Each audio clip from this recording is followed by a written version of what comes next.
ఎందరో త్యాగమూర్తుల త్యాగఫలం ఆంధ్ర రాష్ట్రం.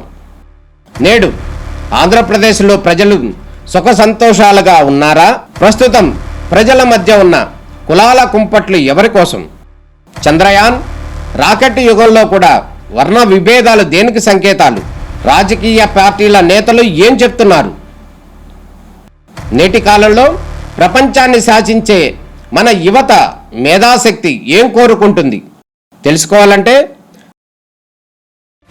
ఆంధ్ర యువగలం. ప్రజల మాటే మా నోట. గత ప్రభుత్వం ఏ విధంగా పనిచేసింది, గత ప్రభుత్వ నాయకత్వం యొక్క ఆలోచన ధోరణి ఏమిటి అనేది ఈ రాష్ట్ర ప్రజలందరూ కూడా తెలుసు. అనేక ప్రాజెక్టుల్ని, ఆంధ్రప్రదేశ్ తలరాత మార్చగలిగే అనేక ప్రాజెక్టుల్ని కేవలం రాజకీయ దురుద్దేశంతో, ఒక క్రూరమైన ఆలోచనతో, కేవలం చంద్రబాబు నాయుడు గారికి, తెలుగుదేశం పార్టీకి ఎక్కడ పేరు వస్తుందో అనే ఉద్దేశంతో ఆ ప్రాజెక్టుని నాశనం చేసిన పరిస్థితులు మనందరం కూడా చూసాం.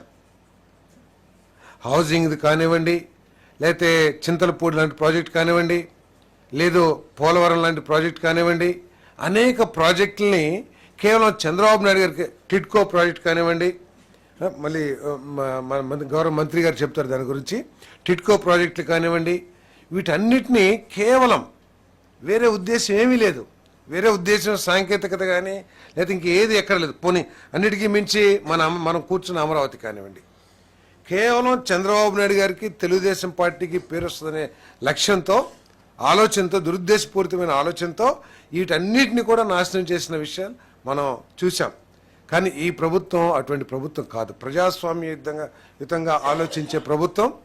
నాయకులు కూడా ఏ విధంగా ఉంటారో ఒకసారి ప్రజలందరూ కూడా ఆలోచన చేయాల్సిన అవసరం ఉంది. గతంలో మీరు కూడా చూసి ఉంటారు, ఏ రాజకీయ శాసనసభ్యుల మీటింగ్ కానీ, రాజకీయ మీటింగ్ కానీ జరిగితే గతంలో నా ఫోటో పెట్టుకుని గెలిచారు, నా ముఖం చూసి మీకు ఓటేశారు, నా మూలంగా గెలిచారు, మీరేంటి అనే ఆలోచన దూరంతో మాట్లాడే, అదేవిధంగా తల్లిని కూడా తీసేసే అధ్యక్షురాలుగా నేనే జీవితాంతం లైఫ్ టైం అధ్యక్షుడిగా ఉండాలని ఆలోచించే ఆ ఆలోచన ధోరణి నుంచి మీరు గెలవటానికి కారణం ఏమిటి అని ఒక నేషనల్ మీడియా అడిగితే,